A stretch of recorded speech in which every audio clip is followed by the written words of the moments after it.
आज देखा नहीं आपने, सुप्रीम कोर्ट ने फिर 25,750 शिक्षकों को वेतन वसूली का आदेश कर दिया सुप्रीम कोर्ट ने।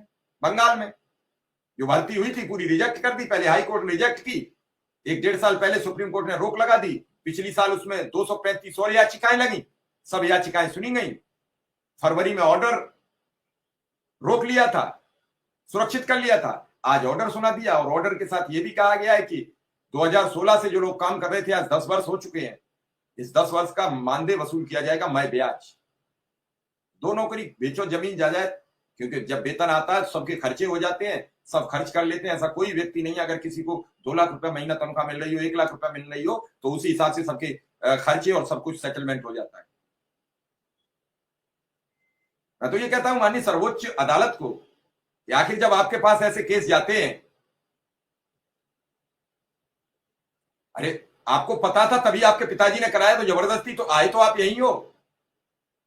बात तो वही रह गई कि समाज का दबाव, जब गांव में यह चला कि सबसे होशियार बच्चा शिक्षा मित्र बनेगा, तो पूरे गांव में अफरा तफरी मची थी, सब अपने अपने नंबर जोड़ जोड़ के प्रधान से, वीडियो से, सबसे संपर्क साध रहे थे।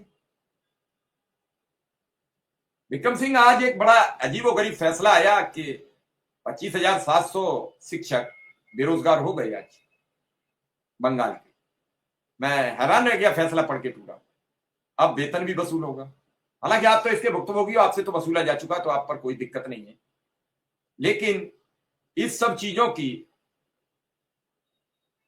प्रक्रिया हो जाती है। आखिर जो 10 वर्ष अब जॉब जो कर गए, अब वो उन्हें जॉब दूसरी जगह के लिए वैलिड नहीं माना गया कि अब वो दोबारा अगर ये भर्ती होती है 3 महीने के भीतर भर्ती करनी पड़ेगी, तो इस भर्ती में उन्हें सम्मिलित नहीं किया जाएगा।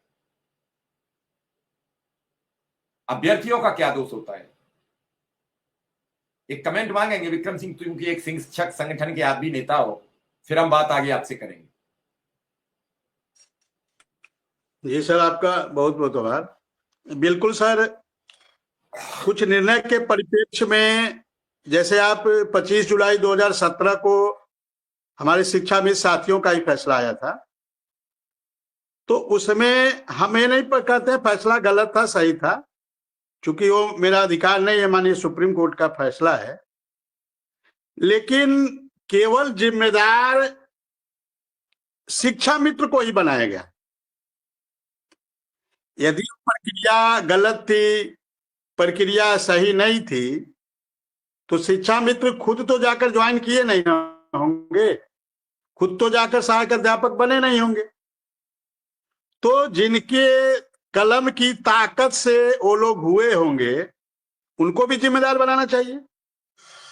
और आज जो आप फैसला बता रहे हैं पश्चिम बंगाल का, बहुत कुछ जानकारी नहीं है इसके बारे में, लेकिन मेरा ये कहना है कि केवल जिम्मेदार उन अभ्यर्थियों को ही क्यों बनाया जाता है, उन नौकरी करने वाले लोगों को ही क्यों बनाया जाता है, उन अधिकारियों को क्यों नहीं बनाया जाता है, उस समय की जो शासन व्यवस्था थी उनको क्यों नहीं जिम्मेदार बनाया जाता है, उस समय के जो शिक्षा मंत्री रहे होंगे उनको क्यों नहीं जिम्मेदार बनाया जाता है, उस समय के जो अपर प्रमुख सचिव रहे होंगे, अपर मुख्य सचिव रहे होंगे, मुख्य सचिव रहे होंगे, बेसिक शिक्षा सचिव रहे होंगे, जो भी रहे होंगे जिम्मेदार लोग, उनको भी जिम्मेदार बनाना चाहिए। लेकिन केवल और केवल उनको जिम्मेदार बना दिया जाता है और उनके सर को, उनकी गर्दन को पे तलवार चला दी जाती है। तो इस प्रकार के निर्णय पे यदि वो गलत है तो सभी को जिम्मेदार बनाइए, उन सभी को सजा दीजिए, उनसे भी रिकवरी करवाइए। जिन अधिकारियों की गलती से यदि इस प्रकार की भर्ती हुई है तो उन अधिकारियों को भी जिम्मेदार बनाना चाहिए। यदि 10 साल का इनके मानदेय या वेतन जो भी है रिकवरी होनी है, तो उन अधिकारियों से भी रिकवरी होना चाहिए। उस समय के जो मंत्री जी थे उनसे भी रिकवरी होनी चाहिए। तो हम लोग इस प्रकार के,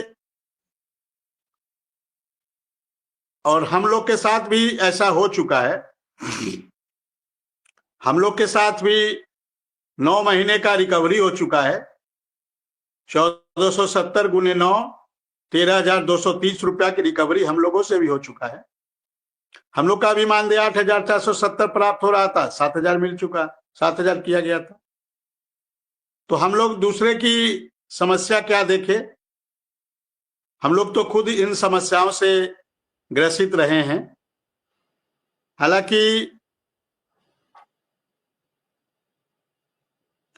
जो शासन में, उत्तर प्रदेश शासन में जो अनुदेशकों के प्रति बातें चल रही हैं, आज मेरी बात कुछ जिम्मेदार लोगों से हुई है, तो बातें अच्छी चल रही है, सब कुछ ओके है, फाइनल है। अब अंतिम मुहर, अंतिम निर्णय, निर्णय मतलब घोषणा का निर्णय, निर्णय मतलब घोषणा माननीय मुख्यमंत्री जी को करना है। और हम तो माननीय मुख्यमंत्री जी से निवेदन करेंगे